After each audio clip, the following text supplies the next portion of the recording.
नमस्कार आप सभी को। बिहार राज्य के अध्ययन के क्रम में चित्रात्मक प्रस्तुति हम देख रहे थे और चित्रात्मक प्रस्तुति में राज्य व्यवस्था का हमने समग्रता से अध्ययन किया था।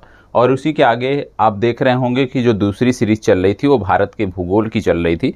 और भारत के भूगोल की यदि हम बात करें चित्रात्मक प्रस्तुति के अंतर्गत, तो अभी तक हमने भारत के प्राकृतिक विभाजन तक की चर्चा की थी। भारत के प्राकृतिक विभाजन के बाद भारत के प्रमुख हिमनदों के बारे में, भारत के प्रमुख द्वीपों के बारे में, भारत की तट रेखा के बारे में, इन सब के बारे में आज की कक्षा में हम समझने वाले हैं, जानने वाले हैं। इसके साथ साथ आपको बता दें, जो लोग पीडीएफ को लेकर परेशान रहते हैं, पीडीएफ आपके मोबाइल ऐप में भी मैं शेयर कर देता हूं। साथ ही साथ जो टेलीग्राम ग्रुप है वहां पर भी आपको पीडीएफ देखने को मिल जाता है। अब भारत के प्रमुख हिमनद की बात हो रही है, तो एक एक करके अपनी चर्चा को प्रारंभ करते हैं। और आगे बढ़ने से पहले आपको बता दूं कि आप जान रहे होंगे, निश्चित रूप से परिचित भी होंगे कि आपकी 2 कक्षाएं करंट अफेयर्स की रात्रि 11 बजे जो प्रीमियर चलता है, और इसके साथ साथ सुबह 8 बजे एक आपका लाइव सेशन होता है। और उस लाइव सेशन में हम महत्वपूर्ण प्रश्नों को देखते हैं 3 दिन, ठीक है, जिसमें पूरे 150 प्रश्नों का हम अध्ययन करते हैं। और सप्ताह के अगले 3 दिन में हम टॉपिक बताते हैं और उन्हीं टॉपिक से संदर्भित प्रश्न आते हैं। तो दोनों प्रकार की चर्चा देखने को मिल रही है, आपको इससे भी जुड़ना चाहिए। अब यहाँ पे दिया है कुछ हिमनदों के बारे में, और भारत के ट्रांस हिमालय के प्रमुख हिमनद के बारे में बात हो रही है। ट्रांस हिमालय आप जानते हैं, काराकोरम श्रेणी को हिमालय पार की श्रेणी कहा जाता है। तो काराकोरम श्रेणी में कौन कौन से हिमनद देखने को मिलते हैं? पहला है सियाचिन हिमनद, दूसरा है हिस्पार हिमनद, तीसरा है बियाफो हिमनद, चौथा है बाल्टोरो हिमनद, अगला है चोंगो लुंगमा हिमनद, और इसके बाद आता है खोर्दोजीन और ससाइनी।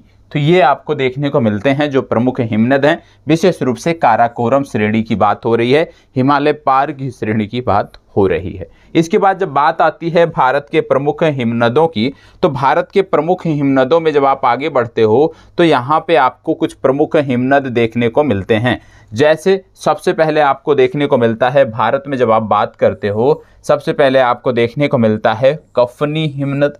कफनी के बाद आपको देखने को मिलता है पिंडारी हिमनद। पिंडारी के बाद आपको देखने को मिलता है मिलाम हिमनद। मिलाम के बाद आपको देखने को मिलता है गंगोत्री हिमनद, यमुनोत्री हिमनद और सतोपंथ ग्लेशियर, ठीक है, या सतोपंथ हिमनद। और ये सभी के सभी कहाँ देखने को मिलते हैं? ये सभी के सभी आपको उत्तराखंड में देखने को मिलते हैं। इसके बाद यदि हम बात करें, जैसे हिस्पार हिमनद, बियाफो हिमनद, वाल्टोरो हिमनद, सियाचिन और द्रांग हिमनद, इनके बारे में हमने बात किया। तो प्रमुख हिमनदों को सिर्फ यदि आप नाम याद रखेंगे और उनकी अवस्थिति याद रखेंगे तो आपकी परीक्षा में प्रश्न यहाँ से गलत नहीं होंगे।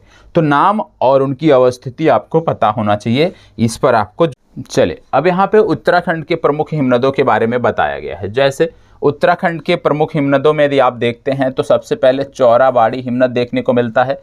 चौराबाड़ी हिमनद की यदि हम अवस्थिति बात करें तो ये रुद्रप्रयाग जिले में देखने को मिलता है, केदारनाथ मंदिर के उत्तर दिशा में देखने को मिलता है, और ये अक्सर पूछा जाता है। इसके साथ साथ मिलाम हिमनद की बात हो रही है। मिलाम हिमनद की अवस्थिति की बात करें तो कुमाऊं परिक्षेप में स्थित प्रमुख हिमनद है। इसके बाद गंगोत्री हिमनद आप जानते हैं, गंगोत्री हिमनद आपको गोमुख जाना पड़ेगा, वहाँ पे देखने को मिलेगा, और इसकी भी लंबाई 26 किलोमीटर बताई गई है। तो ये उत्तराखंड के प्रमुख हिमनद हैं, इनके बारे में भी आपको पता होना चाहिए। तो सिर्फ इतना याद रखना है, जब हिमनद की बात आती है तो सिर्फ और सिर्फ एक फैक्ट याद रखना है कि इनका संबंधित राज्य क्या है, ठीक है। तो हिमनद के बारे में जब भी आप पढ़ते हैं सिर्फ इतना याद रखो कि हिमनद किस राज्य से संबंधित है। आपकी जो चर्चा है, आपके जो प्रश्न है वो आपके गलत नहीं होंगे। इसके बाद बात आती है भारत के पठार की। भारत के पठारों में जब आप बात करते हो तो सबसे पहला नाम आता है दक्कन का पठार। अभी इसकी अवस्थिति भी मैप में मैं दिखाऊंगा। तो दक्कन का पठार बात होती है, या दक्कन ट्रैप बात होती है। आप जानते हैं ये पूरा का पूरा लावा का निक्षेप जो है मैदान था, बाद में आज ये बहुत ही उपजाऊ मिट्टी के रूप में देखने को मिलता है। निर्माण की बात करें तो बेसाल्ट लावा के अपेक्षा और अपर्दन के फलस्वरूप इसका निर्माण हुआ है। मुख्यतः काली मिट्टी देखी जाती है और काली मिट्टी के होने के कारण यहाँ पे कपास की जो खेती होती है वो बृहद पैमाने पर आपको देखने को मिलती है। इसका विस्तार 16 डिग्री उत्तरी अक्षांश से लेकर उत्तर पूर्व में नागपुर तक देखने को मिलता है। निर्माण काल की बात करें, क्रिटेशियस युग में इसका निर्माण हुआ था और इसका आकार यदि हम देखें तो इसका आकार त्रिभुजाकार देखने को मिलता है। तो ये जानकारी आपको होनी चाहिए दक्कन के पठार के बारे में। इसके साथ साथ जब भारत के प्रमुख पठारों की हम बात करते हैं तो ये उनकी अवस्थिति है जिसके बारे में आपको पता होना चाहिए। भारत का मैप दिख रहा है आपको और ये भारत के मैप में भारत के प्रमुख पठारों की अवस्थिति है। आपके पास भी मैप होगा, आप इस तरह से इनको जो है हाईलाइट कर सकते हो। सबसे पहले आप देखें छोटा नागपुर पठार, अक्सर पूछा जाता है, ठीक है। तो ये आपका हो गया छोटा नागपुर का पठार। छोटा नागपुर के पठार के बाद फिर बात आती है बुंदेलखंड का पठार, और बुंदेलखंड एक्सप्रेसवे सुनते होंगे ना इस समय, तो ये हो गया बुंदेलखंड का पठार। बुंदेलखंड के बाद ये आता है आपका बघेलखंड का पठार, ये आपको पता होना चाहिए, ये है बघेलखंड का पठार। मालवा का पठार, ये आपका है मालवा का पठार, ठीक है। इसके बाद फिर बात आती है महाराष्ट्र का पठार, कर्नाटक का। तो ये पूरा का पूरा जो ये एरिया देखने को मिल रहा है ये महाराष्ट्र का पठार और कर्नाटक का पठार है, ठीक है। इतना वाला ये वाला भाग जो है ये महाराष्ट्र का पठार है, ये वाला जो भाग है ये कर्नाटक का पठार है, ठीक है। इसके बाद आप देखते होंगे दंडकारण्य का पठारी क्षेत्र, ठीक है। ये जंगल भी हैं बहुत बृहद पैमाने पर, तो ये दंडकारण्य का जो पठारी क्षेत्र है वो यहाँ देखने को मिलता है, ठीक है। इसके साथ साथ आपको देखने को मिलता है ये वाला जो पार्ट है ये आपको देखने को मिलता है तेलंगाना का पठार, और मेघालय का पठार तो आप जानते ही होंगे, ठीक है। तो इसमें मुख्य रूप से आप ये जानिएगा कि सबसे महत्वपूर्ण जो है इनका क्रम आपको याद रखना है। इनके क्रम के बारे में कई बार पूछा जाता है कि इनका पश्चिम से पूर्व क्रम लगाएं। तो सबसे पहले कौन सा आएगा? सबसे पहले मालवा का पठार आएगा। मालवा के पठार के बाद दूसरा नंबर यदि हम बात करें तो आपको देखने को मिलता है बुंदेलखंड का पठार, क्योंकि ये यहीं से शुरू हो जा रहा है। यदि हम देखें तो बुंदेलखंड का पठार, बुंदेलखंड के बाद देखें तो बघेलखंड का पठार, ठीक है, और बघेलखंड के बाद देखें तो मेघालय का पठार। तो ये क्रम आपको पता होना चाहिए कि मालवा, बुंदेलखंड, उसके बाद बघेलखंड और सबसे लास्ट में मेघालय का पठार आपको देखने को मिलता है। तो इनकी अवस्थिति के बारे में आपको जानकारी होनी चाहिए, ठीक है। इसके बाद यदि हम बात करें तो मेघालय के पठार से जुड़े हुए कुछ फैक्ट हैं जो हमें पता होने चाहिए, उनके बारे में यहाँ पे जानकारी दी गई है। सबसे पहली बात, जब बात करते हो मेघालय के पठार का तो इसको बोलते हैं कॉर्बी एंगलोंग पठार, और कॉर्बी एंगलोंग नामक एक जिला भी यहाँ पे देखने को मिलता है, या इसी को बोलते हैं उत्तर कचार पहाड़ी, ठीक है। इसके बाद इसका स्वरूप क्या है तो आप जानते हैं प्रायद्वीपीय पठार का एक हिस्सा है, क्योंकि आप जानते हैं कि जो प्रायद्वीपीय पठार है उसी का अलग हुआ भाग है। जब प्लेट विवर्तन की आपको पढ़ाऊंगा, जब भारत की अवस्थिति के बारे में, आज की अवस्थिति के बारे में बताऊंगा तो वहाँ पे इसकी चर्चा होगी। निर्माण कैसे हुआ? भ्रंशन के कारण निर्माण हुआ। मालदा गैप द्वारा प्रायद्वीपीय भाग से पृथक हो गया। ये पठार जो है ये प्रायद्वीपीय भाग से जुड़ा हुआ था, लेकिन मालदा गैप का जब निर्माण हुआ तो ये उससे अलग हो गया है। मालदा गैप की यदि हम बात करें तो ये आपको पश्चिम बंगाल में देखने को मिलता है। विशेषता क्या है? मेघालय के पठार को छोटा नागपुर के पठार से अलग करने वाली ये संरचना है। तो यदि कभी आपसे पूछ लिया जाए मालदा गैप कहाँ पे है, तो मालदा गैप है पश्चिम बंगाल में। और मालदा गैप से क्या हुआ है? मालदा गैप के कारण जो है वो छोटा नागपुर पठार जो है वो मेघालय के पठार से अलग हो गया है, ठीक है। ये जानकारी आपको होनी चाहिए। इसके बाद आगे बढ़ते हैं। अब यहाँ पे कुछ महत्वपूर्ण तथ्य दिए गए हैं, अब एक एक करके चीज़ों को हम देख लेते हैं। सबसे पहली बात, दंडकारण्य क्षेत्र स्थित है कहाँ पे? तो याद रखिएगा दंडकारण्य क्षेत्र भारत के मध्यवर्ती भाग में स्थित है। कहाँ पर स्थित है? भारत के मध्यवर्ती भाग में स्थित है। अरावली एवं बिंद श्रृंखला के मध्य स्थित पठार कौन सा है? अरावली एवं बिंद श्रृंखला के मध्य स्थित पठार है मालवा का पठार, ठीक है। ये आपको पता होना चाहिए। इसके साथ साथ आपको पता होगा, एक एक करके चीज़ों को और देख लेते हैं। क्रिटेशियस युग में यहाँ पे जो जानकारी दी गई है उसके बारे में भी बात कर लेते हैं। यहाँ पे बोला गया है क्रिटेशियस युग के दौरान अत्यधिक ज्वालामुखी उद्गार से किसका निर्माण हुआ? आप जानते हैं दक्कन का जो ट्रैप है वो पूरा का पूरा ज्वालामुखी उद्गार के कारण ही उसका निर्माण हुआ है।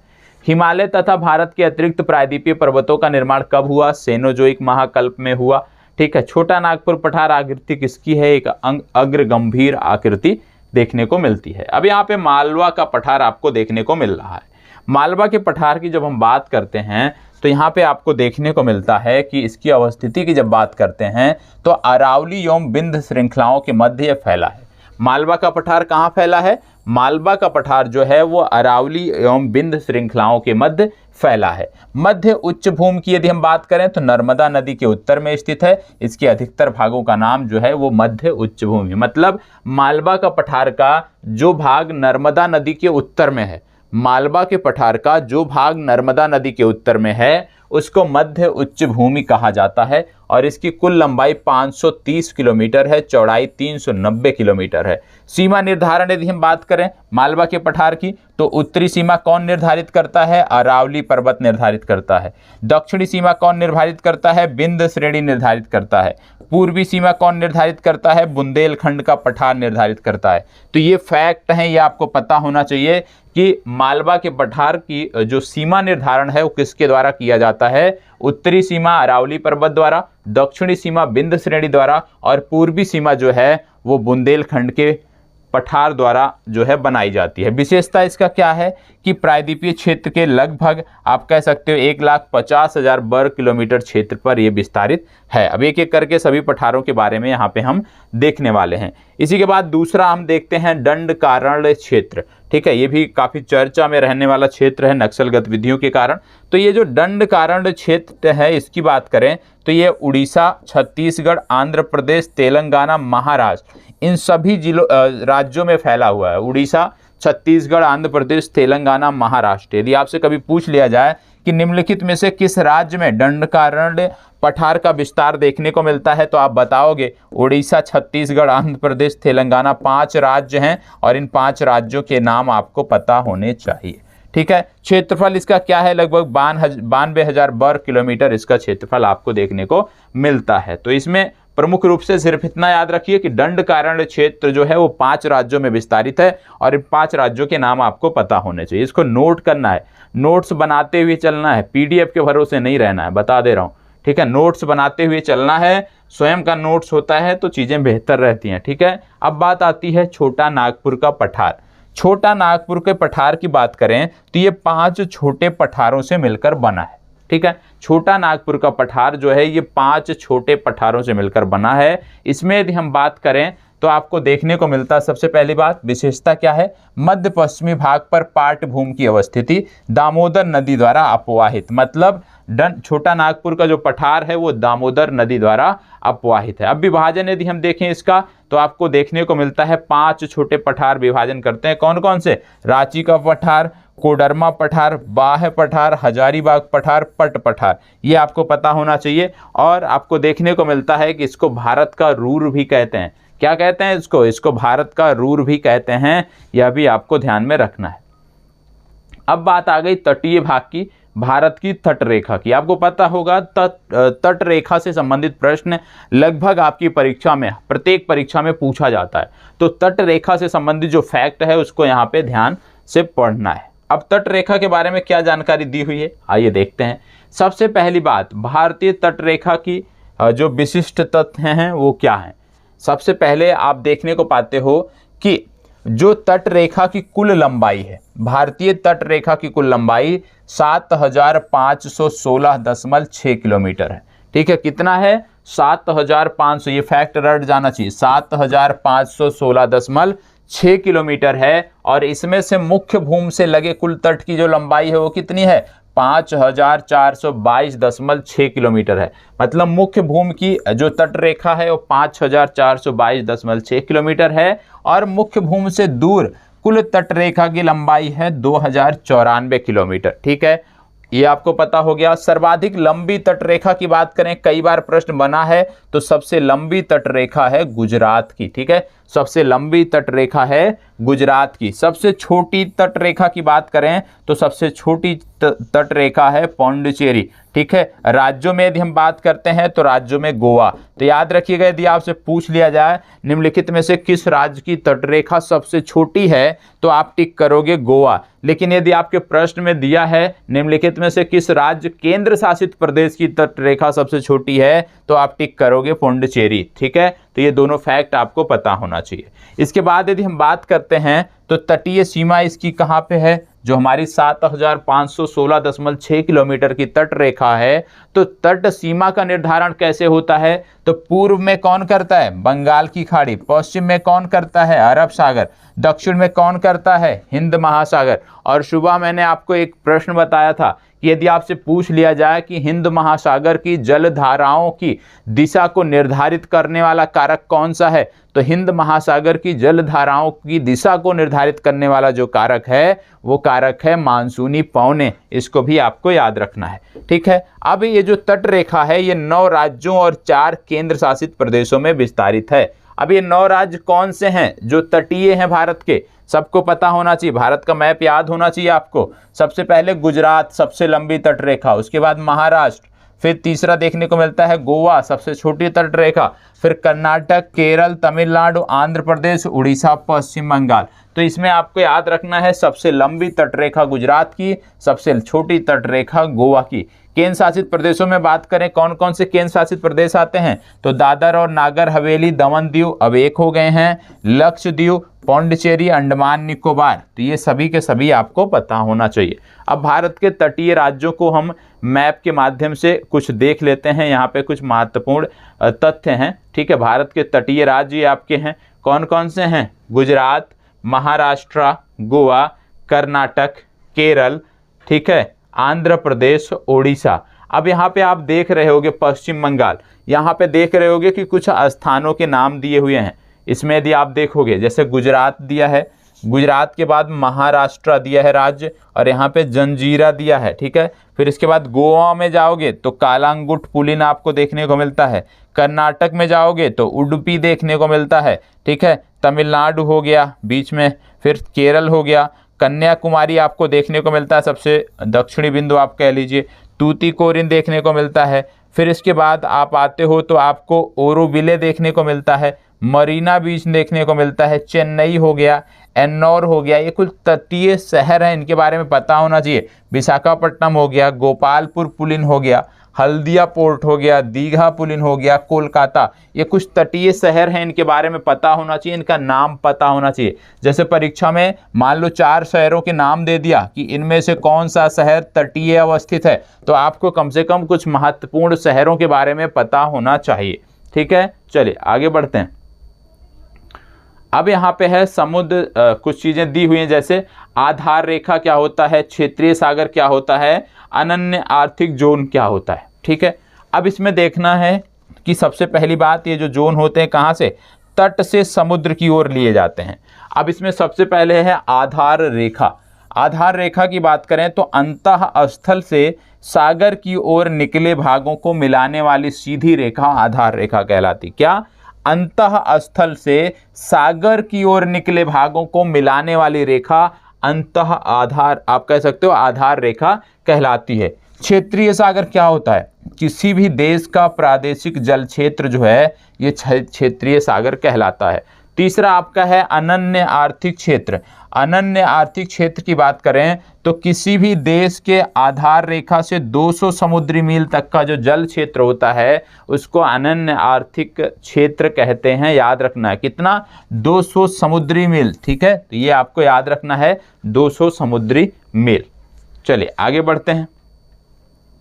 अब यहाँ पे कुछ फैक्ट दी हुई हैं, जैसे भारत को सीमा शुल्क वसूली और वित्तीय अधिकार प्राप्त क्षेत्र है समीपस्थ मंडल में। आधार रेखा से 24 समुद्री मील तक की दूरी पर हम क्या कर सकते हैं? हम सीमा शुल्क वसूली और वित्तीय अधिकार रखते हैं। क्षेत्रीय सागर की दूरी आधार रेखा से सागर की ओर कितनी मापी जाती है? 12 समुद्री मील। प्राचीन भारतीय इतिहास में हिंद महासागर का सूचक नाम क्या था? हिंद महासागर का सूचक नाम था रत्नाकर। ये आपको पता होना चाहिए। फिर इसके बाद बात आती है तटीय अपर्दन में सर्वाधिक महत्वपूर्ण भूमिका किसकी होती है? तटीय अपर्दन जो होता है वहां पे लहरों की सर्वाधिक भूमिका होती है। भारत का औसत समुद्र तल मापा जाता है कहां से? चेन्नई तट से मापा जाता है। ये आपको पता होना चाहिए। अभी आपने पढ़ा था चौराबाड़ी ग्लेशियर, तो चौराबाड़ी ग्लेशियर के पिघलने के फलस्वरूप जिस झील का निर्माण हुआ है वो कौन सा है? उसको बोलते हैं गांधी सरोवर, ठीक है। अगला है स्थलीय भाग एवं आधार रेखा के मध्य सागरीय जल को कहा जाता है आंतरिक जल कहा जाता है। अब ये भारत के तटों की बात हो गई। आप जानते हैं भारत के तटों के नाम आपसे पूछे जाते हैं, जैसे गुजरात या काठियावाड़ तटीय मैदान। ठीक है, मुख्य रूप से भारत के तटीय मैदान को भू आकृतिक आधार पर 3 भागों में बांटा जाता है। पहला है गुजरात या काठियावाड़ तटीय मैदान, दूसरा है पश्चिमी तटीय मैदान, तीसरा है पूर्वी तटीय मैदान। ठीक है, 3 भागों में बांटा जाता है। अब यह गुजरात या काठियावाड़ तट की जब बात करते हैं तो गुजरात दादर और नागर हवेली तथा दमन दीव के जो तटीय भाग में विस्तरित क्षेत्र है उसको आप काठियावाड़ तट या गुजरात तट कहते हैं। अब इसके बाद जब भारत के पश्चिमी तट की बात आती है तो इनके नाम कई बार पूछे जाते हैं, ये याद रखना है। करंट अफेयर्स में भी कई बार मैंने इनकी चर्चा की है। जैसे बात हो रही है पश्चिमी तट की, तो पश्चिमी तट कहाँ पे है, क्या परिचय है इसका? पश्चिमी घाट और अरब सागर के बीच स्थित जो मैदान है, जो एक संकीर्ण मैदान है, उसको बोलते हैं पश्चिमी तट। मतलब पश्चिमी तट का जो विस्तार है वो पश्चिमी घाट से लेकर अरब सागर के बीच देखने को मिलता है। इसका विभाजन मुख्य रूप से 3 भागों में किया जाता है, उत्तरी भाग, मध्य भाग, दक्षिणी भाग। उत्तरी भाग में यदि हम बात करें तो आपको देखने को मिलता है कोंकण तट। कोंकण तट की बात करें तो मुंबई से गोवा तक का जो समुद्री तट है उसको बोलते हैं कोंकण तट। सबसे पहले आपने देखा गुजरात, दमन दीव और दादर नागर हवेली, यहाँ तक के विस्तार को कहते हैं गुजरात तट या काठियावाड़ तट। उत्तरी भाग में देखें तो कोंकण तट किसको कहते हैं? मुंबई से गोवा तक का जो समुद्री तट है उसको बोलते हैं कोंकण तट। फिर कर्नाटक तट आता है या कनारा तट आता है, ये किसको बोलते हैं? गोवा से मैंगलुरु के मध्य जो विस्तारित समुद्री तट है उसको कर्नाटक तट या कनारा तट कहा जाता है। तीसरा आता है मालाबार, और इस नाम से एक सैन्य अभ्यास भी होता है, मालाबार सैन्य अभ्यास, पता होगा आपको। तो मैंगलुरु से कन्याकुमारी तक का जो तट है उसको बोलते हैं मालाबार तट। तो ये तटों के बारे में पता होना चाहिए, कोंकण तट, कर्नाटक तट या कनारा तट, मालाबार तट। ठीक है, साथ ही साथ काठियावाड़ तट आपने देखा। ये तो हो गया पश्चिमी। अब जब आते हैं आप भारत के पूर्वी भाग में, यहाँ भी आपको कुछ तट देखने को मिलते हैं। यहाँ पे जब हम बात करते हैं तो सबसे पहली बात यहाँ पे आपको देखने को मिलता है कि भारत के पूर्वी जो तट हैं इनका विस्तार महानदी, गोदावरी, कृष्णा, कावेरी, इन नदियों के द्वारा होता है। इन नदियों के डेल्टाओं द्वारा निर्मित उपजाऊ मैदान हैं। कौन कौन सी नदियां आती हैं? महानदी, गोदावरी, कृष्णा, कावेरी, ये 4 नदियों के नाम आपको पता रखने हैं। ठीक है, अब यहाँ पे 2 तट देखने को मिलते हैं। एक है उत्तरी सरकार तट। उत्तरी सरकार तट की जब बात करते हैं तो महानदियों, कृष्णा नदियों के बीच मैदानी क्षेत्र, ये प्रारंभ हो जाता है उड़ीसा से, तो इसको बोलते हैं उत्तरी सरकार तट।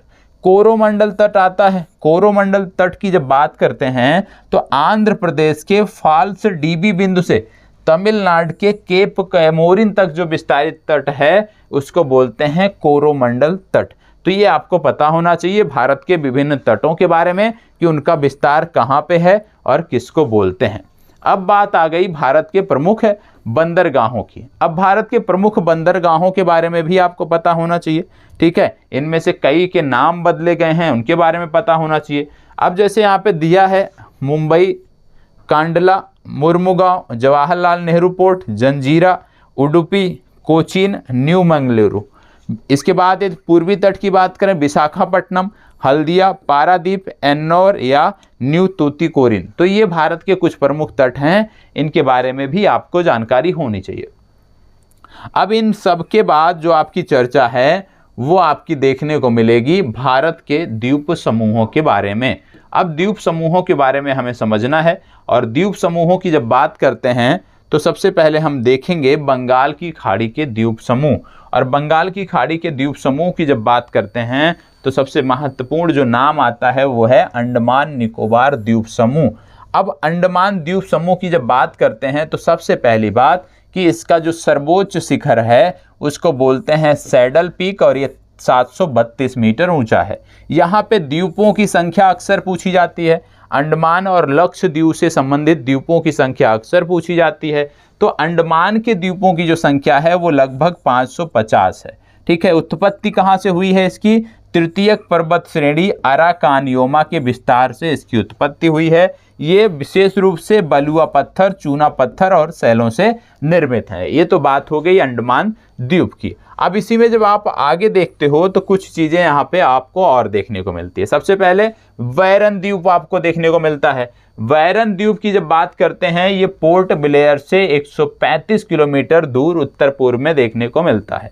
दक्षिण एशिया एवं भारत का एकमात्र सक्रिय जो ज्वालामुखी है वो है बैरन द्वीप। और दूसरा आपको देखने को मिलता है नारकोडम द्वीप। ये भी ज्वालामुखी द्वीप है, लेकिन ये प्रसुप्त अवस्था में है। ये भी अंडमान सागर में अवस्थित है। तो बैरन द्वीप और नारकोडम आप कह सकते हो कि एक दूसरे के उत्तर दक्षिण दिशा में स्थित हैं।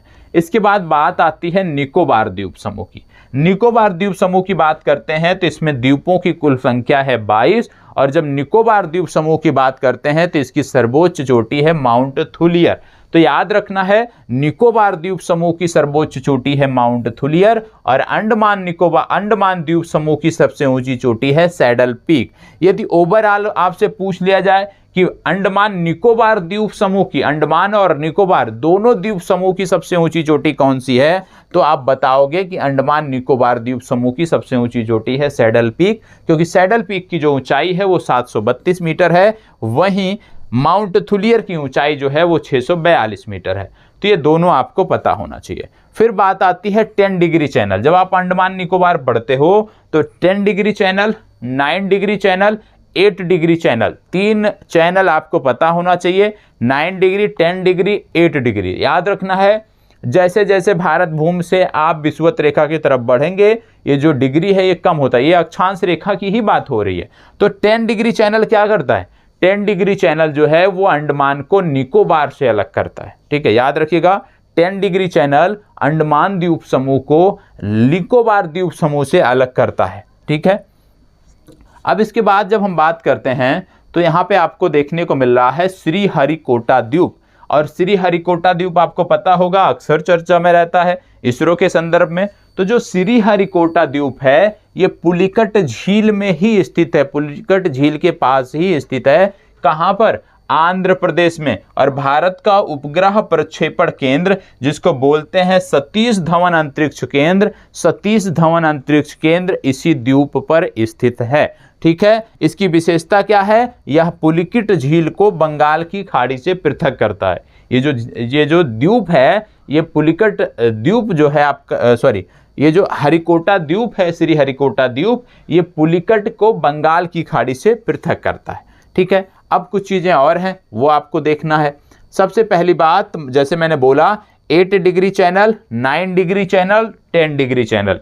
जब अंडमान निकोबार द्वीप समूह आप पढ़ते हो, जब भारत के बंगाल की खाड़ी के द्वीप या अरब सागर के द्वीपों के बारे में आप चर्चा करते हो, तो ये तीनों आपको पता होना चाहिए।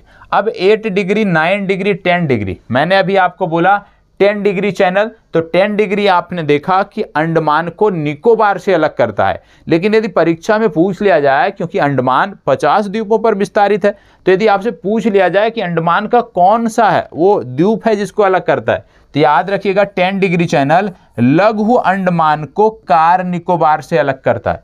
ठीक है, लघु अंडमान को कार निकोबार से अलग करता है। 9 डिग्री चैनल की जब बात करते हैं तो आपको अरब सागर पहुंच जाना है। यह मिनिकॉय को लक्षद्वीप से अलग करता है। ठीक है, लक्षद्वीप के समस्त द्वीपों को मिनिकॉय द्वीप से ये अलग करता है। मिनिकॉय सबसे दक्षिणी द्वीप आप कह सकते हो। 8 डिग्री चैनल की बात करते हैं तो 8 डिग्री चैनल जो सबसे दक्षिणी द्वीप आपका मिनिकॉय देखने को मिल रहा है अरब सागर में, इससे मालदीव को अलग करता है। तो 8 डिग्री, 9 डिग्री, 10 डिग्री तीनों पता होना चाहिए। 10 डिग्री अंडमान को निकोबार से, या दूसरे शब्दों में लघु अंडमान को कार निकोबार से। 9 डिग्री चैनल लक्षद्वीप को मिनिकॉय से अलग करता है और 8 डिग्री चैनल मिनिकॉय द्वीप समूह को मालदीव से अलग करता है। ठीक है, फिर बात आती है डंकन पैसेज। डंकन पैसेज कहाँ देखने को मिलता है? लघु अंडमान व दक्षिण अंडमान के मध्य आपको डंकन पैसेज देखने को मिलता है। फिर बात आती है कोको चैनल की। कोको चैनल कहाँ देखने को मिलता है? कोको द्वीप ये कहाँ पे है, म्यांमार में है, और यह उत्तरी अंडमान के मध्य देखने को मिलता है। जहाँ से अंडमान द्वीप समूह की, जहाँ से अंडमान द्वीप समूह शुरू होता है, ये म्यांमार खत्म होता है, तो यहाँ पे सबसे पहले आपको देखने को मिलता है कोको पास, कोको चैनल देखने को मिलता है। कोको चैनल जो है ये म्यांमार से अलग करता है अंडमान को, तो ये आपको याद रखना है। पाक स्टेट के बारे में या पाक जलड मरुमध्य के बारे में कई बार बात हुई है, तो तमिलनाडु और श्रीलंका के मध्य है। मन्नार की खाड़ी कहाँ है, मन्नार की खाड़ी तमिलनाडु और श्रीलंका के मध्य अवस्थित है। तो यहाँ पे बहुत सारे फैक्ट हैं जो पूछे जाते हैं, ये आपको पता होना चाहिए, और आपकी जिम्मेदारी है कि मैप में भी इसका आप अंडरलाइन कर लें, अध्ययन कर लें, और जब हम डिटेल में चीज़ों को पढ़ेंगे तो वहाँ पे हम देखेंगे, परीक्षा के बाद जब टॉपिक वाइज आपकी चीज़ें चलेंगी तो वहाँ पे इसके बारे में हम जानेंगे। अब परीक्षा उपयोगी कुछ तथ्य हैं, जैसे विश्व के सबसे बड़े और दुर्लभ बृहत्काय रॉबर केकड़े के लिए प्रसिद्ध है कौन सा, बांडूरी समुद्री जयमंडल प्रारक्षित क्षेत्र। कोको द्वीप म्यांमार व उत्तरी अंडमान के मध्य स्थित है, तो इसको अलग करता है कोको चैनल।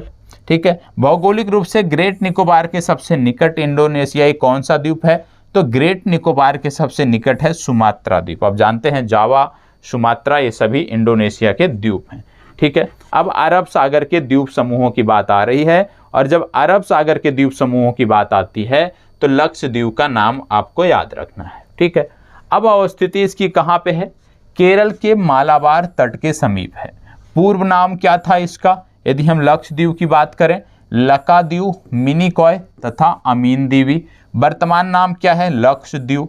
विस्तार क्षेत्र कहाँ है, अरब सागर में केरल के कोच्चि तट से 220 से 440 किलोमीटर की दूरी पर विस्तृत द्वीपों का एक समूह है। क्षेत्रफल की बात करें तो 32 वर्ग किलोमीटर इसका क्षेत्रफल है। द्वीपों की संख्या की बात करें तो 36 द्वीप देखने को मिलते हैं। और अभी हमने पढ़ा कि 9 डिग्री जो चैनल है ये मिनिकॉय जो इसी द्वीप समूह का हिस्सा है उसको जो है लक्षद्वीप के अन्य द्वीपों से अलग करता है। मिनिकॉय क्या है, मिनिकॉय लक्षद्वीप का दूसरा सबसे बड़ा द्वीप है। कावारत्ती यहाँ की राजधानी है और आपको पता है कावारत्ती द्वीप पर स्थित है। ठीक है, और एंड्रोट क्या है, लक्षद्वीप का सबसे बड़ा द्वीप। तो एंड्रोट क्या है, लक्षद्वीप का सबसे बड़ा द्वीप। दूसरा सबसे बड़ा द्वीप लक्षद्वीप का वो है मिनिकॉय जो 9 डिग्री चैनल से लक्षद्वीप के अन्य द्वीपों से अलग होता है।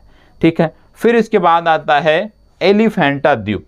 ठीक है, एलिफेंटा द्वीप, एलिफेंटा द्वीप आपको पता होना चाहिए मुंबई स्थित गेटवे ऑफ इंडिया से 10 किलोमीटर की दूरी पर है और महाराष्ट्र में स्थित ये द्वीप है। सालसेट द्वीप की बात करें तो पश्चिमी तट पर स्थित है। मुंबई और थाने नगर जो हैं वो सालसेट द्वीप का हिस्सा हैं, सालसेट द्वीप पर स्थित हैं। तो यदि आपसे पूछ लिया जाए मुंबई और थाने जो शहर है वो किस द्वीप पर है तो आपको बताना है सालसेट द्वीप। फिर बात आती है अपतटीय द्वीपों की अवस्थिति। अपतटीय द्वीपों में कुछ द्वीप हैं जो आपको पता होना चाहिए। ठीक है, इनको नोट कर लीजिएगा। पहला आपको देखने को मिल रहा है पिरम द्वीप। पिरम द्वीप कहाँ पे है, खंबात की खाड़ी में।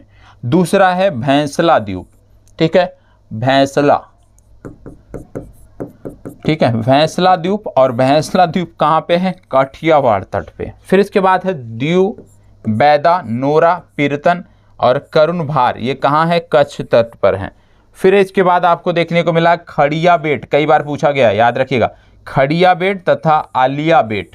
तो खड़िया बेट और आलिया बेट ये जो द्वीप हैं ये नर्मदा और ताप्ती के मुहाने पर स्थित हैं। ठीक है, इसके बाद है बुचर, करंजा, क्रास, ये कहाँ हैं, मुंबई के निकट हैं। ठीक है, इसके बाद आपको देखने को मिल रहा है Bhatkal, pigeon cock, Saint Mary, ये मंगलौर तट पर स्थित है। और इसके बाद न्यू मूरे द्वीप, आप जानते होंगे न्यू मूरे द्वीप जो है ये गंगा डेल्टा में स्थित है।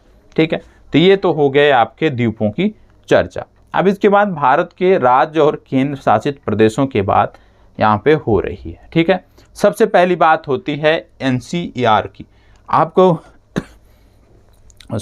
आपको मैंने कल बताया था करंट अफेयर्स में परिमल पोर्टल के बारे में, और मैंने बोला ये दिल्ली NCR से संबंधित है। और मैंने बोला था कि दिल्ली NCR में 3 राज्य आते हैं, पहला हरियाणा, दूसरा उत्तर प्रदेश, तीसरा राजस्थान। सबसे ज़्यादा जिले मैंने आपको बताए थे हरियाणा से संदर्भित हैं एनसीआर में, दूसरे नंबर पर उत्तर प्रदेश के जिले आते हैं और राजस्थान के मात्र 2 जिले एनसीआर में आते हैं। तो याद रखिएगा, दिल्ली एनसीआर में दिल्ली, और हरियाणा के जिले फरीदाबाद, गुरुग्राम, मेवात, रोहतक, सोनीपत, जींद, रेवाड़ी, झज्जर, पानीपत, पलवल, भिवानी, महेंद्रगढ़ और करनाल, ये इसमें देखने को मिलते हैं। उत्तर प्रदेश की यदि हम बात करें, मेरठ, गाजियाबाद, गौतम बुद्ध नगर, हापुड़, बुलंदशहर, मुजफ्फरनगर, शामली और बागपत जिले ये आते हैं। राजस्थान की बात करें तो सिर्फ 2 जिले आते हैं, अलवर और भरतपुर इसमें आपको देखने को मिलते हैं। ठीक है, तो ये बात हो गई है। इसके बाद जब बात करते हैं क्षेत्रफल की दृष्टि से 5 बड़े राज्य, अब आप देखोगे क्षेत्रफल की दृष्टि से 5 बड़े राज्य कौन से हैं। क्षेत्रफल की दृष्टि से भारत के 5 बड़े राज्यों की जब आप बात करते हो, 5 बड़े राज्यों की जब आप बात करते हो तो आपको देखने को मिलता है सबसे पहले राजस्थान। राजस्थान क्षेत्रफल की दृष्टि से भारत का सबसे बड़ा राज्य है आज की तिथि में। दूसरे नंबर पर आता है मध्य प्रदेश, तीसरे नंबर पर आता है महाराष्ट्र, चौथे नंबर पर आता है उत्तर प्रदेश और फिर गुजरात। तो सबसे बड़ा राज्य कौन सा है? सबसे बड़ा राज्य है क्षेत्रफल की दृष्टि से राजस्थान। ठीक है, फिर इसके बाद आता है 2011 की जनगणना के अनुसार जनसंख्या की दृष्टि से सबसे बड़ा राज्य कौन सा है। तो जनसंख्या की दृष्टि से सबसे बड़ा राज्य कौन सा है यदि हम बात करें तो आपको देखने को मिल रहा है उत्तर प्रदेश, उसके बाद महाराष्ट्र, उसके बाद बिहार और फिर पश्चिम बंगाल। ये क्या है? ये जनसंख्या की दृष्टि से सबसे बड़े राज्य हैं। तो जनसंख्या की दृष्टि से सबसे बड़ा राज्य उत्तर प्रदेश, क्षेत्रफल की दृष्टि से सबसे बड़ा राज्य राजस्थान, ये आपको पता होना चाहिए। ठीक है, फिर आगे बढ़ते हैं। फिर बात आती है उत्तर प्रदेश की सीमा से स्पर्श करने वाले 8 राज्य और केंद्र शासित प्रदेश। आपको बता दें सबसे ज़्यादा 8 राज्य जो हैं वो उत्तर प्रदेश की सीमा से स्पर्श करते हैं। जैसे उत्तर प्रदेश की सीमा यदि हम बात करें हिमाचल प्रदेश, हरियाणा, राजस्थान, मध्य प्रदेश, छत्तीसगढ़, बिहार, झारखंड, उत्तराखंड तथा दिल्ली से लगती है। इसी प्रकार से आंध्र प्रदेश राज्य की सीमा को स्पर्श करने वाले राज्य कौन से हैं? ओडिशा, छत्तीसगढ़, तेलंगाना, कर्नाटक और तमिलनाडु, कुल मिलाकर 5 राज्य। मध्य प्रदेश की सीमा को स्पर्श करने वाले राज्य कितने हैं? 5, गुजरात, राजस्थान, उत्तर प्रदेश, महाराष्ट्र और छत्तीसगढ़। अब इसके बाद बात हो रही है तेलंगाना राज्य की। तेलंगाना राज्य की जब बात आप करते हो तो आपको देखने को मिल रहा होगा कि तेलंगाना के इसी प्रकार से भारत के राज्यों के बारे में बताया गया है कि कौन सा राज्य है, किसकी सीमा कितने राज्यों से लगती है। तो ये उतना महत्वपूर्ण नहीं है, लेकिन हाँ कम से कम बिहार के बारे में आपको पता होना चाहिए। ठीक है, तो इसी तरह से ये दिया है। अब बात आती है उत्तर पूर्वी राज्य। उत्तर पूर्वी राज्यों की जब आप बात करते हो तो 7 बहनों के नाम से ये प्रसिद्ध हैं। ये उत्तर पूरब के जो राज्य हैं हमारे, जिनमें अरुणाचल प्रदेश, असम, मेघालय, मणिपुर, मिजोरम, नागालैंड और त्रिपुरा आते हैं। सीमावर्ती राज्य यदि हम बात करें असम के तो आपको देखने को मिलता है पश्चिम बंगाल, अरुणाचल प्रदेश, नागालैंड, मणिपुर, मिजोरम, त्रिपुरा और मेघालय आपको देखने को मिलते हैं। अब कुछ चीज़ें और आपको पता होना चाहिए, जैसे मणिपुर की जब बात करते हैं तो मणिपुर में एक है लोकटक झील, और लोकटक झील काफ़ी चर्चा में रहती है। लोकटक झील की बात करें तो यहाँ पे छोटे छोटे तैरने वाले भूखंड या द्वीप देखने को मिलते हैं, और यहीं पर आपको एक राष्ट्रीय उद्यान भी देखने को मिलता है जिसका नाम है किबुल लामझाओ राष्ट्रीय उद्यान। ये तैरता हुआ राष्ट्रीय उद्यान है और यहाँ पे संगई प्रकार का एक हिरण पाया जाता है। ठीक है, इसके साथ साथ थार मरुस्थल के बारे में, थार मरुस्थल विश्व का सबसे घना बसा मरुस्थल है। याद रखना है 83 व्यक्ति पर किलोमीटर, और मरुस्थल की कालावधि लगभग 10,000 वर्ष पुराना है। तो ये चीज़ें हो गई। फिर बात आती है अरुणाचल प्रदेश की। अरुणाचल प्रदेश की जब बात करते हैं तो आपको याद रखना है अरुणाचल प्रदेश को 28 डिग्री उत्तरी अक्षांश रेखा मध्य भाग से काटती है। भारत वन स्थिति रिपोर्ट 21 आ गई है तो इसकी चर्चा हम नहीं करेंगे, 21 की हम बात करेंगे। ठीक है, चले अब यहाँ पे है वर्तमान स्थिति जनसंख्या की दृष्टि से भारत का 8वां बड़ा राज्य कौन सा है? तो आपको याद रखना है कर्नाटक। जनगणना 2011 की दृष्टि से भारत का 6वां सबसे बड़ा राज्य है, ये आपको पता होना चाहिए। क्षेत्रफल की दृष्टि से 6वां बड़ा, जनसंख्या की दृष्टि से 8वां बड़ा। ठीक है, और कर्नाटक की बात करें इसको सिलिकॉन स्टेट कहा जाता है। राजधानी बेंगलुरु है, बेंगलुरु शहर को सिलिकॉन वैली के नाम से भी जाना जाता है। मलनाड की बात करें सिलिकॉन वैली के नाम से जाना जाता है, चर्चित है। मलनाड की बात करें तो कर्नाटक का पहाड़ी एवं घने वनों से आच्छादित क्षेत्र है। भारत का सूचना प्रौद्योगिकी का जो हब है वो कर्नाटक है, ये जानकारी आपको होनी चाहिए। इसके बाद फिर आता है बात छोटा नागपुर पठार का। छोटा नागपुर पठार के बारे में अभी आपने देखा, ठीक है, तो उसके बारे में हमने बात कर लिया है। आंध्र प्रदेश का अन्य नाम भारत का कोहिनूर, याद रखिएगा, आंध्र प्रदेश का अन्य नाम भारत का कोहिनूर। फिर इसके बाद बात आती है महाराष्ट्र की। महाराष्ट्र की बात करें तो आपको इससे संबंधित कुछ तथ्य आपको देखने को मिलते हैं, ठीक है। महाराष्ट्र में एक वृष्ट छाया, यदि हम बात करें तो प्रदेश का प्रारंभ होता है कहाँ से, महाराष्ट्र से होता है, ठीक है। और इसको विदर्भ भी कहते हैं। अवस्थिति इसकी महाराष्ट्र का उत्तर पूर्वी प्रादेशिक क्षेत्र है। भीषण भूकंप लातूर में आया था और लातूर महाराष्ट्र का एक जिला है जिसका मुख्यालय भी लातूर है। यहाँ पे 2 डिवीजन देखने को मिलते हैं, एक नागपुर और एक अमरावती। उतना महत्वपूर्ण नहीं है, इसलिए इसको इग्नोर करना है, ठीक है। अब बात आती है भारत के केंद्र शासित प्रदेशों के बारे में।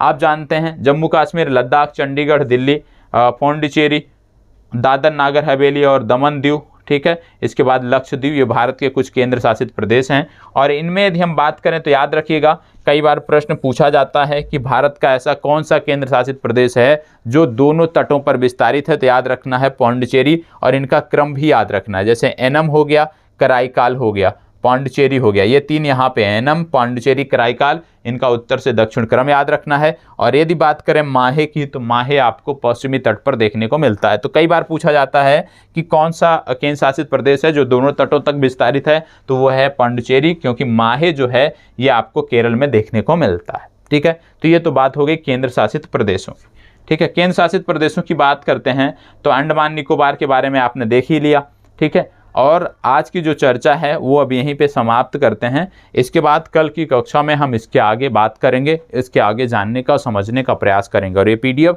ये पूरी चर्चा समाप्त तो हो जाएगी, उसके बाद इसकी PDF आपको देखने को मिलेगी। तो जितना आज बताया गया है उतना कम से कम नोट कर लें, अच्छे से तैयार कर लें अच्छे से, जिससे किसी भी प्रकार की कोई कमी ना रह जाए। तो यहीं पर अपनी चर्चा को विराम देते हैं। धन्यवाद, बहुत बहुत आभार आप सभी का।